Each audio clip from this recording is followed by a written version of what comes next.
Iran వెన్నుపోటు పొడిచింది. భారత్కి పెద్ద మొత్తంలో నష్టం వాటిల్లే విధంగా ప్రయత్నం చేసింది ఇరాన్ చేసినటువంటి ఈ దాడితో భారత్ చాలా తీవ్రంగా నష్టపోయింది. ఇప్పుడు భారత్కి వస్తున్నటువంటి ఒక నౌకని ఇరాన్ స్ట్రైట్ ఆఫ్ హార్ముజ్ దగ్గర పేల్చేసింది.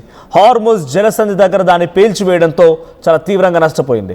అయితే దుబాయ్ ఖలీఫా పోర్ట్ నుంచి భారత్ గుజరాత్లోని కాండ్లా పోర్ట్ వైపుగా వస్తున్నటువంటి ఒక నౌక మయూరి నారి, ఇట్స్ థాయిలాండ్ షిప్.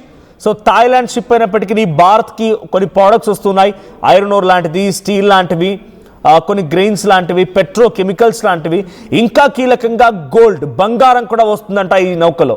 అయితే వచ్చేటువంటి క్రమంలో దుబాయ్ ఖలీఫా పోర్ట్ నుంచి బయలుదేరినటువంటి ఈ నౌక ఒక్కసారిగా హార్ముజ్ జలసంధి దగ్గరికి రాగానే మైన్ లయర్స్తో చాలా దారుణంగా అటాక్ చేయడంతో ఈ షిప్ 23 మందితో వెళ్తున్నటువంటి ఈ షిప్ కాస్త మునిగిపోవాల్సి వచ్చింది. అక్కడికక్కడే పేలిపోయింది, మంటలు చిక్కుని పూర్తిగా దగ్ధమైపోయాయి.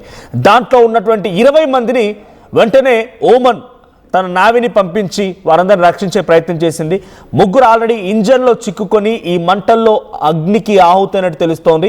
సో అయితే ఇక్కడ ఇరాన్ చాలా పెద్ద మొత్తంలో వార్నింగ్ ఇచ్చాం, మేము ఈ స్ట్రైట్ ఆఫ్ హార్ముజ్ని దాటకండి, ఈ హార్ముజ్ జలసంధిని దాటకండి, మీరంతా అక్కడే ఉండిపోండి, ఎక్కడి వరకు అక్కడ ఉండిపోండి, మేము ఎంత పవర్ఫుల్ అనేది ప్రపంచ దేశాలకు తెలియాలి, ఈ యుద్ధం జరిగితే ప్రపంచ దేశాలు ఎంత నష్టపోతాయని అందరికీ తెలియాలి, కాబట్టి మీరు ఎవరు రాకూడదు అని చెప్పి హెచ్చరికలు జారీ చేయడంతో ఇక్కడ అన్ని షిప్స్ ఆగిపోయాయి.